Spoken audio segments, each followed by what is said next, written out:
Hello friends, రేపటి complete episode ఇప్పుడు ఈ వీడియోలో చూడండి. ఇక ఖుషి వెంటనే, అమ్మా నీ మెడలో ఉన్న చైన్ని ఒకసారి అందరికీ చూపించమ్మా. నేను చైన్ గురించి చెప్తుంటే అది చైన్ కాదు తాళిబొట్టు అంటున్నారు. మరి నీ మెడలో తాళిబొట్టు ఉండడం ఏంటమ్మా, ఒకసారి అందరికీ చూపించమ్మా. ఇది విని తులసి టెన్షన్ పడుతూ, ఎందుకమ్మా అవన్నీ, నేను ఇప్పుడు వస్తాను. ఇంతలో తులసికి డౌట్ వచ్చి, ఇదేంటి ఈ ఖుషి పాప తులసిని అడుగుతుంటే తులసి ఎందుకు టెన్షన్ పడుతుంది? కొంప తీసి ఎవరైనా తులసి మెడలో తాళి కట్టారా? ఏ తులసి, ఒక్క నిమిషం ఆగు. ఏంటి వదినా, నువ్వెందుకు అంతలా టెన్షన్ పడిపోతున్నావు? నీ మెడలో ఎవరో తాళి కట్టినట్టుగా పాప చెప్తుంది కదా, నీ మెడలో ఏదో చైన్ ఉందని.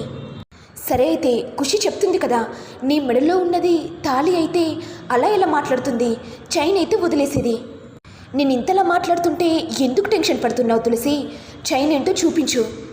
ఇక తులసి టెన్షన్ పడుతూ, ఏంటి పరీక్ష, అడుగడుగున ఎందుకు ఇన్ని కష్టాలు? ఇక హరీష్ కోపంతో, కీర్తన తులసి మెడలో ఉన్న తాళిని చూపించదు కానీ నువ్వే చూడొకసారి.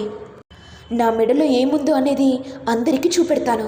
అవునా, చూపించు మరి అనుకుంటూ ఇక తాళిబొట్టును తీస్తుండగా ఇంతలో నరేష్ వచ్చి, బావగారు బాగున్నారా? ఇంట్లో వాళ్ళందరూ కులాసే కదా? తులసి బాగున్నావా? బాగున్నానండి. ఆంటీ గారు మీకు ఒక విషయం చెప్పడానికి వచ్చాను. ఇంకా నేను 2 రోజుల్లో యూఎస్కి వెళ్ళాలి. తులసిని తొందరగా పెళ్లి చేసుకోవాలి. కానీ అమ్మగారి విగ్రహం దగ్గర తాళిబొట్టు పోవడంతో మా ఇద్దరికి పెళ్ళి ఆగిపోయింది. చాలా బాధాకరంగా ఉంది. ఇక తులసి మనసులో, అమ్మయ్య ఈ నరేష్ గారు వచ్చారు. ఇక నా తాళిబొట్టును ఎవరికి చూపించాల్సిన అవసరం లేదు.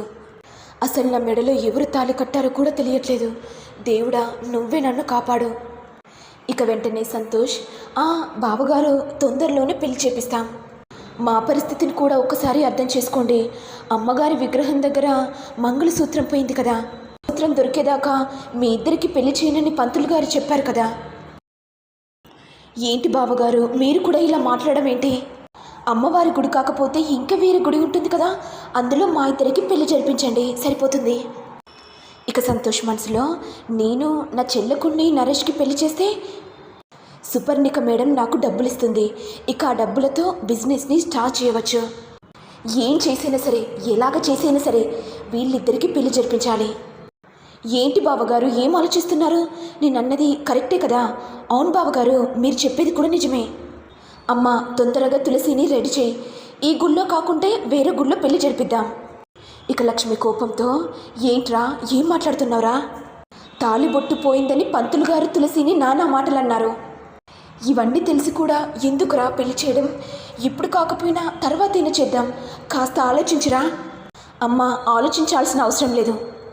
తులసికి పెళ్లి చేస్తే పెద్ద భారం పోతుంది. తనతో పాటు ఈ ఖుషి కూడా వెళ్ళిపోతుంది. ఇక మనకు కూడా తిండి ఖర్చులు ఉండవు కదమ్మా, కాస్త ఆలోచించండి, బుర్ర పెట్టి ఉపయోగించండి. ఇక శ్రీనివాస్ కోపంతో, రే సంతోష్, నువ్వు చెప్పినవి మేము వినాల్సిన అవసరం లేదు. నా బిడ్డ పెళ్ళిని నేను ఎప్పుడైనా చేస్తాను. ఏంటి నాన్న, ఏం మాట్లాడుతున్నావు? అసలు నీకు బుద్ధుందా? బుద్ధుండి మాట్లాడుతున్నావా, బుద్ధి లేక మాట్లాడుతున్నావా? తులసిని పెళ్లి చేసుకోవడానికి ఎవ్వరూ రావట్లేదు. ఆఖరికి గుళ్ళో తులసిని ఎన్ని మాటలు అన్నారో విన్నారు కదా. ఒకరేమో నష్టజాతకురాలనడం, ఇంకొకరేమో గ్రహబలం లేదని చెప్పడం, ఇంకొకరేమో శనిదేవతలా ఈ గుడికి వచ్చిందనడం, ఎన్ని మాటలు విన్నారు. విని కూడా తులసికి పెళ్లి చేయనని ఎందుకు మొరాయిస్తున్నారు? మీరు ఎన్నైనా చెప్పండి నాన్న, తులసికి నరేష్ బావకు తప్పకుండా ఈ రోజు పెళ్లి చేపిస్తాను. ఇక హరీష్ వెంటనే, అవునన్నయ్య, నువ్వు చెప్పేది కూడా నిజమే. తులసిని ఇంకా ఇంట్లో పెట్టుకుంటే ఫ్యూచర్లో మన పిల్లలకు కూడా సంబంధాలు రావు. మన జాగ్రత్తలో మనం కూడా ఉండాలన్నయ్య. ఏమంటావు కీర్తన, నేను చెప్పేది నిజమేనా? అవును హరీష్, నువ్వు చెప్పేది కూడా నిజమే.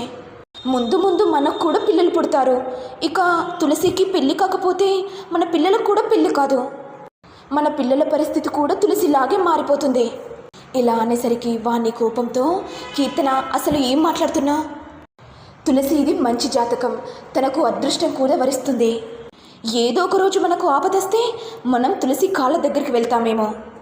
ఇక కీర్తన వెంటనే, ఏంటక్క అలా ఎలా మాట్లాడుతున్నా? అయినా తులసి కాళ్ళ దగ్గరికి వెళ్ళాల్సిన పని మాకు లేదు, ఎందుకంటే మీకుంటుందేమో. మా నాన్న అసలే మేయర్, లెక్కలేనన్ని డబ్బులున్నాయి. వాటితో ఇక జల్సా కూడా చేయొచ్చు. అయినా నువ్వు కాళ్ళు మొక్కుతావేమో తులసి దగ్గరికి వెళ్ళి. అవును కీర్తన, నువ్వు చెప్పేది కూడా నిజమే. పరిస్థితులు బాగాలేనప్పుడు మా ఆడపడుచు దగ్గరికే కదా వెళ్ళాల్సిందే. అంతా అహం పనికిరాదు కీర్తన. బండ్లు ఓడలవుతాయి, ఓడలు బండ్లవుతాయి, అది గుర్తుపెట్టుకో. నీతులు బాగానే చెప్తున్నావక్క. ఇక లక్ష్మి వెంటనే మీ ఇద్దరు కాస్త గొడవ ఆపండి. దాని కర్మ ఎలా ఉంటే అలాగే జరిగిపోతుంది. అంతా దేవుడే చూసుకుంటాడని నాకు నమ్మకం ఉంది. ఆ దేవుడు ఎవరికి ఏ అన్యాయం చేయడు, నాకు ఆ గట్టి నమ్మకం ఉంది. ఇక సంతోష్ వెంటనే అవును కదమ్మా, నీకు ఆ దేవుడి మీద గట్టి నమ్మకం ఉంది కదా. సరే అయితే నరేష్ బావకును తులసికి పెళ్లి చేపిద్దాం. ఇక వీళ్ళిద్దరికి పెళ్ళైతే ఊళ్ళో వాళ్ళందరూ కూడా నోరు మూస్తారు. ఇదిలా ఉండగా సిద్ధి ఏమో తులసి గురించి ఆలోచిస్తుంటే ఇంతలో బసవయ్య వచ్చి, ఏంట్రా ఏం ఆలోచిస్తున్నావురా? రాను రాను నీ మొహంలో బాధ కనబడుతుందేంట్రా? అసలు ఏం జరిగిందో నాకు చెప్పరా? నీ బాధ కాస్తైనా పోతుందిరా. అప్పుడు సిద్ధు మనసులో, నాన్న ఏం చెప్పమంటావు? నేను తులసి అనే అమ్మాయిని ప్రేమించాను. ఈ విషయం గనక నీకు చెప్తే హార్ట్అటాక్ వస్తుంది. ఇక నిన్ను కోల్పోలేను. అలా అని కనిష్కతో పెళ్లి చేసుకోలేను. నా మనసులో కేవలం తులసి మాత్రమే ఉంది నాన్న.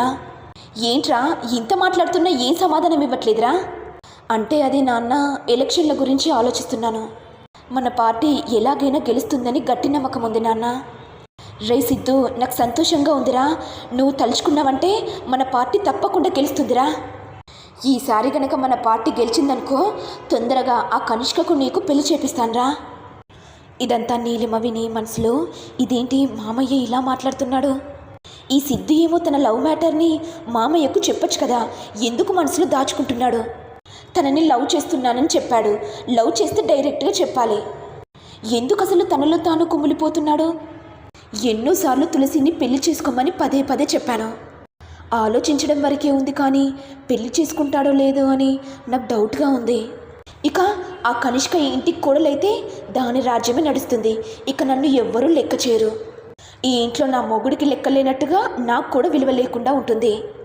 తులసి గురించి చెప్పి చెప్పి నాకే విసుగొస్తుంది అని నీలిమ మనసులో అనుకుని వెళ్ళిపోగానే ఇటు ఏమో నరేష్ సంతోషపడుతూ ఇక సుపర్ణిక మేడంకి ఫోన్ చేసి, హలో మేడం, మీ ప్లాన్ ప్రకారమే ఈరోజు వేరే గుళ్ళో తులసి మెడలో తాళి కట్టబోతున్నాను.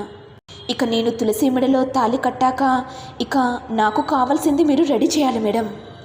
నువ్వెందుకు టెన్షన్ పడుతున్నావు దొరబాబు? నీకు కావాల్సింది నేను ఎప్పుడు రెడీ చేశాను. ఖుషీని నాకు హ్యాండ్ ఓవర్ చేయి. ఆ తర్వాత నీకు ఎంత కావాలనో అంతిస్తాను. ఇక తులసితో ఎంజాయ్ చేస్తావో ఆ తర్వాత ఏం చేస్తావో నీ ఇష్టం. అయ్యో మేడం, తులసి చూడ్డానికి చాలా బాగుంది. ఇక నేను నా భార్యగా ఉంచుకుంటాను. ఇక వేరే పెళ్లి చేసుకోను. తులసిని జాబ్కి పంపించి ఆ పైసలతో ఇక మందు తాగుతాను. ఇక నాకు నచ్చినట్టుగా ఎంజాయ్ చేస్తాను మేడం. సరే దొరబాబు, అది నీ ఇష్టం, నాకు అనవసరం.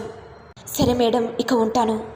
తులసి, ఈ కొద్దిసేపట్లో నువ్వు నా భార్యగా రాబోతున్నావు అని దొరబాబు సంతోషపడుతుంటే ఇంతలో సంతోష్ వచ్చి, నరేష్ ఇప్పుడే చెప్తున్నాను, మా చెల్లెల్ని నువ్వు బాగా చూసుకోవాలి. మా చెల్లె చాలా మంచిది, ఎవరికి ఏ అన్యాయం చేయదు. ఎవరైనా ఏమన్నా అంటే మౌనంగా ఉండిపోతుంది. నా చెల్లెలు దొరకడం నీకు అదృష్టం, అర్థమైందా? కాస్త మంచిగా చూసుకో. అయ్యో ఏంటి బావా అలా మాట్లాడుతున్నారు? మీ చెల్లెను మహారాణిలా చూసుకుంటాను. నా చేతిలో పెడుతున్నారు కదా, ఎలా చూసుకోవాలనో నాకు బాగా తెలుసు బావగారు. మరి నెక్స్ట్ ఎపిసోడ్లో ఏం జరుగుతుందో చూడాలి. మరి మీకు వీడియో కనుక నచ్చినట్లయితే లైక్ చేయండి, షేర్ చేయండి, సబ్స్క్రైబ్ చేయండి. Thank you all.